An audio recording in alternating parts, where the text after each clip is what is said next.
نحمده ونصلي ونسلم على رسوله الكريم أما بعد أعوذ بالله من الشيطان الرجيم بسم الله الرحمن الرحيم وَلَقَدْ نَصَرَكُمُ اللَّهُ بِبَدْرٍ وَأَنْتُمْ أَذِلَّةٌ فَاتَّقُوا اللَّهَ لَعَلَّكُمْ تَشْكُرُونَ صدق الله العظيم. اللهم صل على سيدنا محمد النبي الأمي وعلى آله وبارك وسلم عدد كل معلوم لك دائما أبدا. میرے انتہائی واجب الاحترام عزیز سامعین، خواتین و حضرات، بدر کا واقعہ بیان ہو رہا تھا. جیسا کہ ہم نے پہلے عرض کیا تھا، مکے سے ابو جہل کا قافلہ بڑے طمطراک اور بڑے متکبرانہ انداز سے اپنے ساتھ گانے بجانے والی عورتوں کو بھی شامل کیا، جو مسلمانوں کی حجب اور برائی بیان کر رہی تھی. تو یہ قافلہ مکے سے نکل چکا تھا.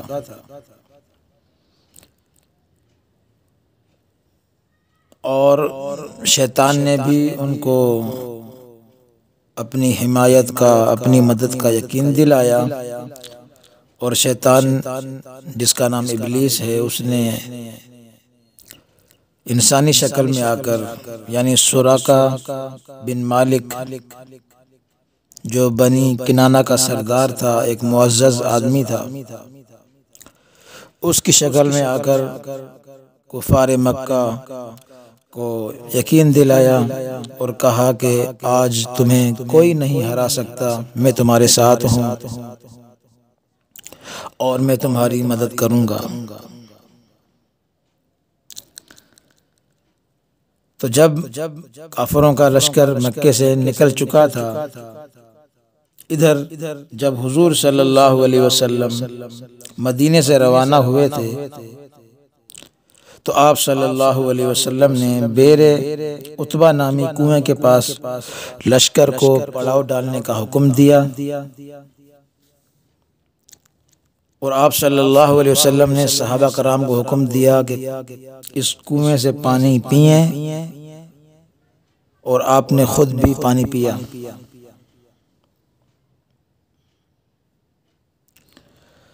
تو اس مقام پر، یعنی بئر عتبہ کے مقام پر ٹھہر کر آپ صلی اللہ علیہ وسلم نے مسلمانوں کو شمار کیا اور حکم دیا کہ سارے مسلمان جمع ہو جائیں، اور جو کم سن مجاہد ہیں، جن کی عمر چھوٹی ہے، وہ واپس چلے جائیں. اور یہ بئر عتبہ جو جگہ ہے، مدینے سے 1 میل کے فاصلے پر ہے. تو صحابہ کرام جب آپ کے سامنے پیش ہوئے، ان میں جو کم عمر تھے، آپ نے ان کو واپس فرما دیا. تو ان واپس کیے جانے والوں میں حضرت اسامہ ابن زید، رافع ابن خدیج، برہ ابن عازب، اسید ابن زہیر، زید ابن ارقم اور زید ابن ثابت رضی اللہ تعالی عنہم شامل تھے. اور ایک اور صحابی تھے جو کم عمر تھے، جن کا نام تھا عمیر ابن وقاص. تو آپ صلی اللہ علیہ وسلم نے ان کو بھی واپس ہونے کا حکم دے دیا تھا، جس پر وہ رونے لگے. آخر پھر آپ صلی اللہ علیہ وسلم نے ان کو جنگ پر چلنے کی اجازت دی. چنانچہ وہ جنگ میں شریک ہوئے اور شہید ہو گئے. اور اس وقت ان کی عمر جو تھی وہ تقریباً 16 سال تھی. سبحان اللہ، اللہ اکبر. تو اس واقعے سے آپ خود اندازہ لگا سکتے ہیں کہ صحابہ کرام کی جہاد کے ساتھ کتنی محبت تھی، کہ واپس ہونے پر رو رہے ہیں. یعنی وہ اللہ کے سامنے روتے ہیں کہ یا اللہ ہمیں کیوں نہ قبول کیا اس راہ میں کہ ہم بھی جائیں اور ہمیں بھی اس میدان کا اجر و ثواب مل جائے، اس کی مٹی ہمارے جسموں کو لگ جائے، کیونکہ حضور صلی اللہ علیہ وسلم کا فرمان ہے نا کہ آپ صلی اللہ علیہ وسلم نے فرمایا کہ میدان جہاد میں چند گھڑیاں گزار دینا، چند گھڑیاں گزار دینا، حضور صلی اللہ علیہ وسلم نے فرمایا 60 سال کی عبادت سے بھی افضل ہے۔ اتنا بڑا اجر و ثواب ہے، اور بھی بہت سے ثواب ہیں جیسا کہ آپ سنتے رہتے ہیں، اور اکثر یہ جو ہمارے تبلیغی حضرات ہیں، تبلیغی ساتھی ہیں، اللہ پاک سمجھ عطا فرمائے، وہ جو حدیث بیان کرتے ہیں نا کہ اللہ کے راستے میں نکلنے کا اتنا اجر و ثواب، اتنا اجر و ثواب، یہ ساری حدیثیں جہاد کے بارے میں ہوتی ہیں، لیکن وہ ان احادیث کو تبلیغ پر فٹ کرتے ہیں، حالانکہ ایسا نہیں کرنا چاہیے۔ تبلیغ کے جو فضائل ہیں وہ اپنی جگہ وہ بیان کرنے چاہیے، اور جو جہاد کے فضائل ہیں وہ جہاد پر ہی بیان کرنے چاہیے۔ اس طرح خلط ملط سے کام نہ لیا جائے، جیسا کہ جو زکوٰۃ کے فضائل ہیں تو وہ زکوٰۃ میں لگیں گے، ظاہر زکوٰۃ کے فضائل نماز کی جگہ پر بیان نہیں ہوں گے، نماز کے فضائل الگ ہیں، حج کے فضائل الگ ہیں، قرآن کے فضائل الگ ہیں، جتنے بھی اعمال ہیں، ذکر ہے، تلاوت ہے، ہر ایک عمل کے اپنے فضائل بیان ہوئے ہیں، تو جو فضائل جس اعمال کے ہوں وہ بیان کیے جائیں گے، خلط ملط سے کام نہیں لیا جائے۔ تو میں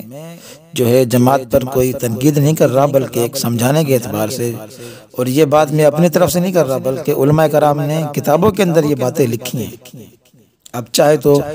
جو ہے پڑھ سکتے ہیں، ان سے رجوع بھی کر سکتے ہیں۔ تو بہرحال میں عرض کر رہا تھا کہ صحابہ کرام کی اتنی محبت تھی جہاد کے ساتھ کہ واپس ہونے پر رو رہے تھے، اور آپ نے وہ واقعہ بھی سنا ہوگا کہ وہ صحابہ کرام جو چھوٹے تھے وہ اپنے پنجوں پر کھڑے ہو کر اپنا قد بڑھا رہے تھے کہ ہمیں حضور صلی اللہ علیہ وسلم واپس نہ بھیج دیں۔ تو بہرحال حضور صلی اللہ علیہ وسلم نے لشکر اسلام کا معائنہ فرمایا، اور جو ہے جو کم سن تھے ان کو واپس کیا، اور باقی جو بڑے صحابہ کرام تھے، تجربے کار تھے، صلاحیت والے تھے، ان کو اپنے ساتھ لشکر میں شامل فرما لیا۔ اب لشکر کی تعداد کتنی تھی اس کے بارے میں اختلاف ہے، علماء کرام نے لکھا ہے کہ 305 صحابہ کرام تھے، ان میں 64 مہاجرین تھے اور باقی انصاری مسلمان تھے۔ ایک قول یہ ہے کہ مہاجرین کی تعداد 80 سے کچھ زیادہ تھی، اور انصاریوں کی تعداد 240 سے کچھ اوپر تھی، اور جیسا کہ ہم نے سنا بھی ہے اور پڑھا بھی ہے اور مشہور بھی ہے کہ صحابہ کرام کی تعداد 313 تھی۔ تو بہرحال 313 ہو یا 305 ہو یا 311 ہو، جو بھی ہو، یہ اختلاف تعداد کا ہوتا رہتا ہے، تو اس اختلاف سے واقعہ پر کوئی اثر نہیں پڑتا، واقعہ اپنی جگہ بالکل سچا ہے۔ اور ایک اور یہاں پر بات میں آپ کے سامنے بیان کر دوں کہ یہ جو مجاہدین بدر ہیں، جو صحابہ بدر میں لڑے، ان کے ناموں کی برکت سے اللہ تبارک و تعالی دعائیں قبول فرماتا ہے۔ اس لیے علماء کرام سے ہم نے سنا بھی ہے اور پڑھا بھی ہے کہ بڑے بڑے مشائخین اور محدثین نے یہ فرمایا ہے کہ اصحاب بدر کا نام لے کر جو دعا کی جاتی ہے وہ مقبول ہوتی ہے، وہ قبول ہوتی ہے، اور وہ مشائخ، وہ محدث، وہ فقہاء کرام کہتے ہیں کہ ہم نے اس کا تجربہ بھی کیا ہے جو صحیح ثابت ہوا ہے۔ انشاءاللہ آپ یہ واقعہ سنتے رہیں گے تو اصحاب بدر کی فضیلت بھی انشاءاللہ بیان ہوگی۔ تو اس طرح صحابہ کرام کا لشکر روانہ ہو گیا، اب کچھ صحابہ کرام وہ تھے جن کو حضور صلی اللہ علیہ وسلم نے مدینے میں ٹھہرنے کا حکم دیا، تو وہ بھی مدینے میں رکے رہے، حالانکہ وہ عمر میں بڑے بھی تھے، وہ مالدار بھی تھے، جا سکتے تھے، لیکن حضور نے ان کو مدینے میں ہی رکنے کا حکم دیا، جیسا کہ حضرت عثمان رضی اللہ تعالی عنہ کو حضور صلی اللہ علیہ وسلم نے مدینے میں ہی چھوڑ دیا تھا، کیونکہ آپ صلی اللہ علیہ وسلم کی صاحبزادی حضرت رقیہ یعنی حضرت عثمان رضی اللہ عنہ کی بیوی تھی جو بیمار تھی، اور ایک قول یہ بھی ہے کہ خود حضرت عثمان بیمار تھے اور ان کو چیچک نکلی ہوئی تھی، بہرحال دونوں باتیں ہی ہو سکتی ہیں، اس لیے آپ صلی اللہ علیہ وسلم نے حضرت عثمان کو مدینے میں ٹھہرنے کا حکم دے کر فرمایا کہ تمہارے لیے ایک آدمی کا اجر بھی ہے اور ایک آدمی یعنی مجاہد کا حصہ بھی ہے، مال غنیمت میں آپ کو حصہ بھی ملے گا اور آپ کو میدان بدر کا مکمل ثواب ملے گا۔ اسی طرح دوسرے وہ شخص ہیں جن کا نام ہے ابو امامہ ابن ثعلبہ، ان کی ماں بیمار تھی، تو یہ جنگ میں جانے کے لیے تیار ہو گئے، آپ صلی اللہ علیہ وسلم نے ان کو حکم دیا کہ وہ اپنی ماں کے پاس ٹھہریں۔ جب آپ صلی اللہ علیہ وسلم غزوہ بدر سے واپس آئے تو ان کی والدہ کا انتقال ہو چکا تھا، آپ صلی اللہ علیہ وسلم نے ان کی قبر پر جا کر ان کی نماز پڑھی۔ تو یہ دوسرے تھے ابو امامہ ابن ثعلبہ جو مدینے میں رکے رہے اور حضور صلی اللہ علیہ وسلم نے ان کو روکا، ان کو بھی مدینے میں رہ کر میدان بدر کا ثواب بھی ملے گا اور مال غنیمت کا حصہ بھی۔ اور ابو لبابہ رضی اللہ تعالی عنہ، ان کو بھی حضور صلی اللہ علیہ وسلم نے مدینے میں ٹھہرنے کا حکم دیا، کیوں؟ کیونکہ حضور صلی اللہ علیہ وسلم نے ان کو مدینے کا والی بنایا اور اپنا قائم مقام بنایا کہ میرے تم قائم مقام ہو، پیچھے مدینے والوں کا خیال کرنا، تو ان کو بھی واپس بھیج دیا تھا۔ اور آپ صلی اللہ علیہ وسلم نے حضرت ابن ام مکتوم، یہ تو نابینا صحابی تھے ویسے بھی، اور جو نابینا لوگ ہیں، اندھے ہیں یا لنگڑے ہیں، محتاج ہیں، اپائج ہیں،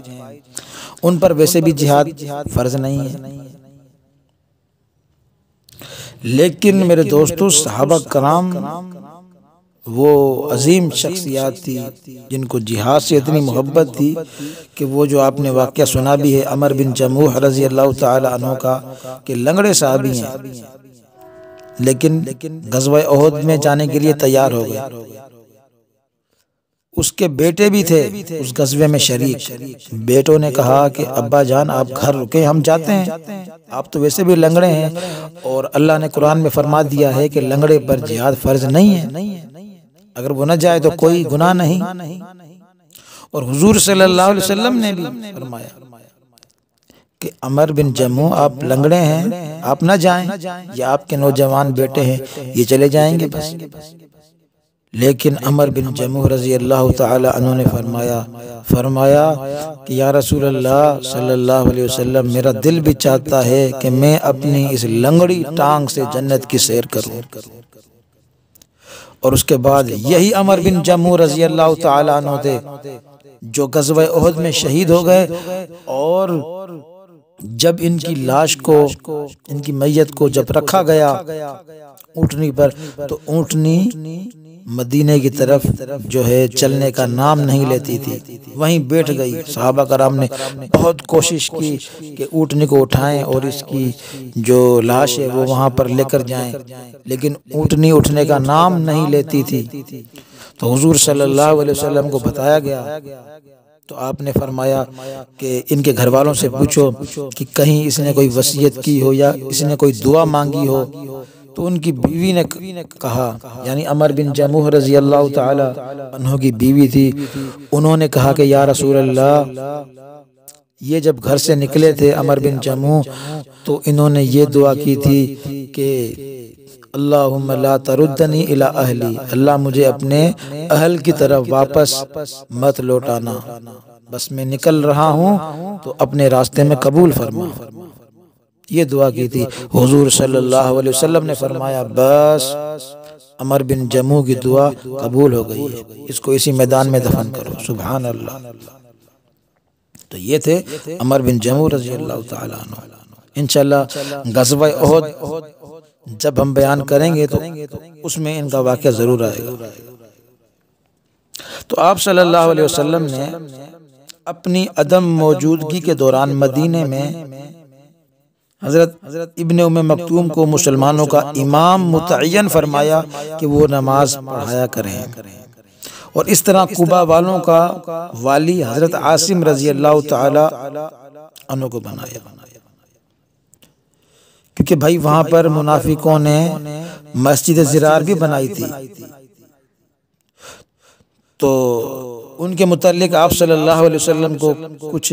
تشویشناک خبریں ملی تھی، لہذا آپ صلی اللہ علیہ وسلم نے ان کے معاملات کو دیکھنے کے لیے حضرت عاصم ابن عدی کو والی بنایا رضی اللہ عنہ۔ اور ایک اور صحابی تھے جنہوں نے غزوہ بدر میں شرکت سے معذوری کی، ان کا نام تھا خوات ابن جبیر، ان کو چوٹ لگ گئی۔ تو لکھا ہے کتابوں کے اندر کہ خوات ابن جبیر حضور صلی اللہ علیہ وسلم کے ساتھ روانہ ہوئے، مگر جب وہ صفرا کے مقام پر پہنچے تو ان کی ٹانگ میں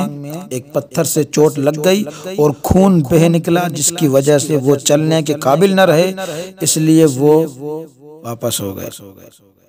اس لیے حضور صلی اللہ علیہ وسلم نے مال غنیمت میں ان کا حصہ لگایا۔ اچھا، محدثین اور مورخین یہ بھی کہتے ہیں کہ وہ جنگ بدر میں شریک ہوئے، دونوں باتیں ہو سکتی ہیں۔ بہرحال اسی خوات ابن جبیر کا ایک واقعہ ہے کہ حضور صلی اللہ علیہ وسلم نے ایک مرتبہ حضرت خوات ابن جبیر سے مزاح فرمایا۔ ایک تو ہوتا ہے مذاق تو ظاہر اسلام میں ناجائز اور حرام ہے، اور حضور صلی اللہ علیہ وسلم مذاق نہیں کرتے تھے، اور مذاق بھی ایسا جس سے انسان کا دل دکھ جائے، انسان کو دلی تکلیف پہنچے، ایسا مذاق کرنا جائز نہیں ہے۔ ہاں، حضور صلی اللہ علیہ وسلم صحابہ کرام کے ساتھ خوش طبعی کرتے، مزاح فرماتے تھے۔ تو خوات ابن جبیر کے ساتھ حضور نے مزاح فرمایا کہ حضور صلی اللہ علیہ وسلم نے ایک مرتبہ فرمایا خوات ابن جبیر کو کہ تمہارے بدکنے والے اونٹ کا کیا ہوا؟ تو انہوں نے کہا کہ یا رسول اللہ صلی اللہ علیہ وسلم، اس کو اسلام نے گرفتار کر کے باندھ لیا ہے۔ واقعہ کیا تھا تاکہ آپ کو بیان کر دوں۔ خوات ابن جبیر کا واقعہ یہ تھا کہ ایک دفعہ جاہلیت کے زمانے میں خوات کچھ عورتوں کے پاس سے گزر رہے تھے، اس وقت یہ مسلمان نہیں تھے۔ ان عورتوں کا یہ حسن و جمال دیکھ کر جو ہے وہیں ٹھہر گئے، ان کو اچھا لگا، وہ عورتیں ان کو اچھی لگی، تو انہوں نے ان عورتوں سے کہا کہ میرے اونٹ کے لیے جو ان کے خیال میں بدکنے والا اونٹ تھا، ایک رسی بٹ دو۔ تو یہ کہہ کر وہ خوات ابن جبیر ان عورتوں کے پاس بیٹھ گئے، یعنی عورتوں سے کہا کہ میرا اونٹ جو ہے بدکنے والا ہے، تو میرے لیے ایک رسی بٹ دو اونٹ کے لیے۔ تو اس بہانے سے وہ اونٹ وغیرہ نہیں تھا، صرف یہ ایک بہانہ تھا عورتوں کے ساتھ بیٹھنے کا، تاکہ ان کے ساتھ بیٹھوں، کچاری کروں، حال حوال ہو۔ اسی وقت جب کہ یہ وہاں بیٹھے ان عورتوں سے باتوں میں لگے ہوئے تھے، وہاں سے آپ صلی اللہ علیہ وسلم کا گزر ہوا۔ یہ بیٹھے باتیں کر رہے تھے کیونکہ مسلمان تو تھے ہی نہیں۔ تو حضور صلی اللہ علیہ وسلم نے ان کو دیکھ کر ان کی یا ان عورتوں کی طرف توجہ دیے بغیر گزر گئے، یعنی آپ صلی اللہ علیہ وسلم ان کے وہاں بیٹھنے کا مقصد سمجھ گئے کہ خوات کیوں بیٹھا ہوا ہے، مگر آپ نے نظر انداز کر دیا اور آپ گزر گئے۔ جب یہ خوات مسلمان ہو گئے تو آپ صلی اللہ علیہ وسلم نے مسکراتے ہوئے ان سے اس اونٹ کے متعلق سوال کیا جو میں نے پہلے بھی بیان کیا کہ حضور صلی اللہ علیہ وسلم نے فرمایا، ہاں بھائی خوات، تمہارے بدکنے والے اونٹ کا کیا ہوا؟ تو حضرت خوات ابن جبیر نے جواب دیا کہ یا رسول اللہ صلی اللہ علیہ وسلم، اس اونٹ کو اسلام نے گرفتار کر کے باندھ لیا ہے، وہ اسلام میں داخل ہو گیا ہے بس۔ تو بہرحال یہ حضور صلی اللہ علیہ وسلم کا مزاح فرمانا تھا۔ مزید ہم آگے چلتے ہیں غزوہ بدر کی طرف۔ تو اسی طرح حرس بن سما کے بھی چوٹ آ گئی تھی، یہ بھی ایک صحابی تھے، ان کو بھی چوٹ لگ گئی تھی، اور ادھر رسول اللہ صلی اللہ علیہ وسلم نے طلحہ ابن عبید اللہ اور سعید ابن زید کو جاسوس کی حیثیت سے آگے روانہ کیا تاکہ وہ قریش کے تجارتی قافلے کی خبر لائیں، جو ابو سفیان کا قافلہ تھا اس کی خبر لے کر آئیں۔ تو یہ دونوں حضرات جو ہے مدینے سے ہی خبریں معلوم کرنے کے لیے نکل گئے، اور آپ صلی اللہ علیہ وسلم اس وقت مدینے میں تھے، اس لیے یہ دونوں جنگ میں شریک نہیں ہوئے، کیونکہ خبریں معلوم کرنے کے بعد یہ دونوں اس خیال سے مدینہ واپس آئے کہ آپ صلی اللہ علیہ وسلم مدینے میں ہی ہوں گے، لیکن جب یہ یہاں پہنچے تو ان کو معلوم ہوا کہ آپ صلی اللہ علیہ وسلم جا چکے ہیں، تو یہ دونوں بدر کے لیے روانہ ہو گئے، مگر راستے ہی میں ان کی حضور صلی اللہ علیہ وسلم سے ملاقات ہو گئی، جبکہ آپ صلی اللہ علیہ وسلم غزوہ بدر سے فارغ ہو کر واپس تشریف لا رہے تھے۔ آپ نے مال غنیمت میں سے ان دونوں کا حصہ نکالا، مجاہدوں میں آپ صلی اللہ علیہ وسلم جس کا حصہ بھی دیتے وہ یہی پوچھتا، یا رسول اللہ صلی اللہ علیہ وسلم میرا جو ثواب ہے وہ بھی باقی ہے؟ آپ صلی اللہ علیہ وسلم فرماتے، ہاں تمہارے لیے اجر بھی ہے، کیونکہ یہ وہ شخصیات تھی، یہ وہ صحابہ کرام تھے جن کا میں نے ذکر کیا، حضرت عثمان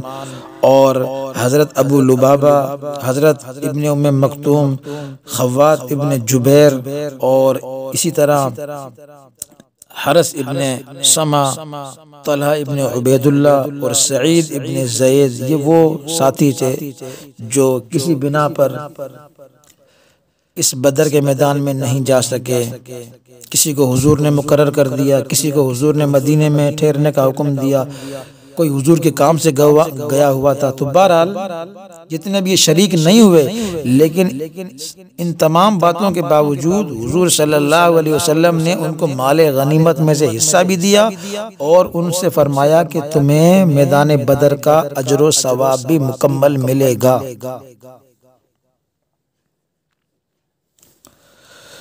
تو انشاءاللہ ہم مزید اس واقعے کو بیان کرتے رہیں گے۔ اپنے سامعین سے ہم گزارش کرتے ہیں کہ ہم زیادہ لمبی مجلس یا ویڈیو اس لیے ریکارڈ نہیں کروا رہے تاکہ آپ کو سننے میں زیادہ تکلیف نہ ہو، کیونکہ بہت سے لوگ یہ سمجھتے ہیں کہ یار ویڈیو لمبی ہے تو کون سنے گا، تو اس لیے ہم قسط وار تھوڑا تھوڑا کر کے آپ حضرات کے سامنے اس واقعے کو بیان کرتے رہیں گے۔ انشاءاللہ آپ واقعہ سنیں گے تو آپ کا ایمان تازہ ہو جائے گا اور آپ کو جو ہے ایک مزہ آئے گا کہ کس طرح صحابہ کرام نے میدان بدر میں اللہ کے رسول کا ساتھ دیا اور کس طرح قربانی دی، اور روزے کی حالت میں، اور گرمیوں کا زمانہ تھا۔ دعا ہے کہ اللہ تبارک و تعالی ہم سب کو صحابہ کرام کے نقش قدم پر چلنے کی توفیق عطا فرمائے۔ آخر میں گزارش یہ ہے کہ ہمارے اس پیغام کو آگے پہنچائیں تاکہ دوسرے مسلمان بھی ہماری ان باتوں کو سنیں۔ وَمَا النَّصْرُ إِلَّا مِنْ عِنْدِ اللَّهِ إِنَّ اللَّهَ عَزِيزٌ حَكِيمٌ صدق اللہ العظیم۔